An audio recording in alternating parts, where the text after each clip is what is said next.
So Python pythons and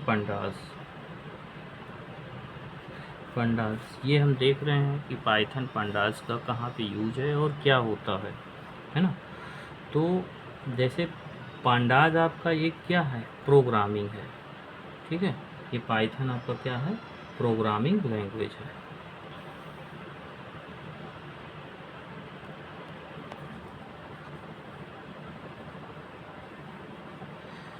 programming language जैसे हम पढ़ते हैं तो उसमें प्रोग्राम लिखते हैं, सी में लिखते हैं या जावा में लिखते हैं, या हमने लिख दिया लेट्स सपोज दैट पाइथन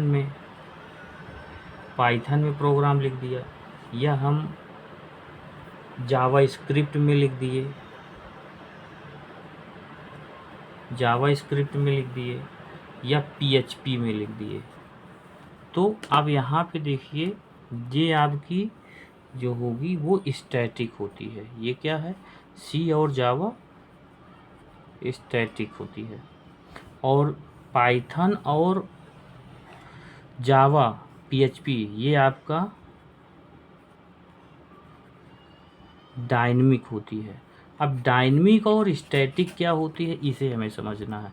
ये काम कैसे करता है, सी कैसे काम करता है, जब सिस्टम में हम इसको ले आते हैं तो कैसे काम करता है। तो इसके लिए हमें आगे देखते हैं प्री प्रोसेसिंग सिस्टम।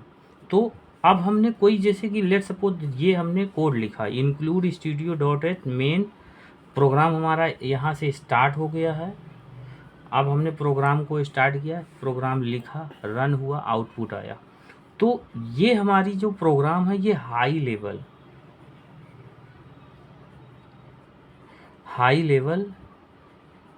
लैंग्वेज है। ये हाई लेवल लैंग्वेज में लिखा हुआ है। इसको हमें लो लेवल में ले आना है जो मशीन इसको अंडरस्टैंड करे, जिसको हम असेंबली लेवल लैंग्वेज बोलते हैं। क्या बोलेंगे, कन्वर्ट कर करके असेंबली लेवल लैंग्वेज में इसको ले आएंगे, ठीक है। मतलब लो लेवल लैंग्वेज में जिसको मशीन अंडरस्टैंड कर सके। मशीन अंडरस्टैंड करेगी तभी हमें आउटपुट मिलेगा, ठीक है, तभी हमें आउटपुट मिलेगा। तो मशीन क्या समझती है, 0-1 फॉर्म में समझती है, बाइनरी फॉर्म में समझती है। तो हम ऐसा कोड लिखते हैं हाई लेवल लैंग्वेज को, उसको हमें लो लेवल लैंग्वेज में मशीन के लेवल में ले आना है ताकि हमें आउटपुट मिल पाए। अच्छा, हाई लेवल लैंग्वेज जब हमारा सोर्स प्रोग्राम होता है, जो हमारा प्रोग्राम है सोर्स प्रोग्राम होगा, उस सोर्स प्रोग्राम प्री प्रोसेसर के पास आएगा। अब प्री प्रोसेसर क्या करता है, फाइल जो होती हैं, फाइल उसका इंक्लूजन और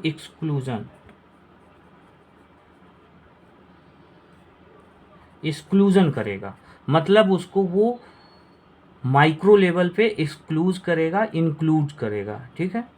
तो ये प्री प्रोसेसर का काम है। फिर वो मॉडिफाई आउटपुट, इनपुट में सोर्स प्रोग्राम लेगा प्री प्रोसेसर, आउटपुट में ये मॉडिफाइड सोर्स प्रोग्राम देगा जो कि मॉडिफाई कर देगा, एक्सक्लूजन कर देगा। फिर कंपाइलर के पास as a input modified source program आएगा, कंपाइलर कंपाइल करेगा, टारगेट अब ये आउटपुट देगा असेंबलर प्रोग्राम। मतलब कि जो असेंबलर को चाहिए, जो जिस लैंग्वेज को या जो समझता है, अंडरस्टैंड करता है, उसमें कन्वर्ट कर करके असेंबलर को देगा।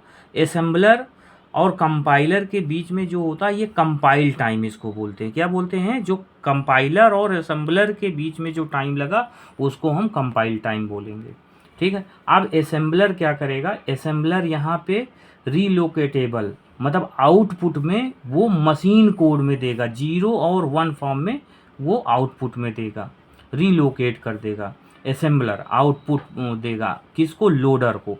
लोडर क्या है, लोडर अब यहाँ पे जो प्रोग्राम होगा उसको लोड करे, उसको लोड करने के लिए टाइम लगेगा। तो टाइम जब लगता है उसको हम लोडिंग टाइम बोलते हैं। तो लोडर और लिंकर में जो टाइम लगा उसी हम लोडर टाइम बोलेंगे, ठीक है। तो यहाँ पे जैसे कि कंपाइलर के पास आएगा, ये कंपाइल करेगा, जहाँ पे लेक्सिकल एनालिसिस मतलब स्कैन करेगा,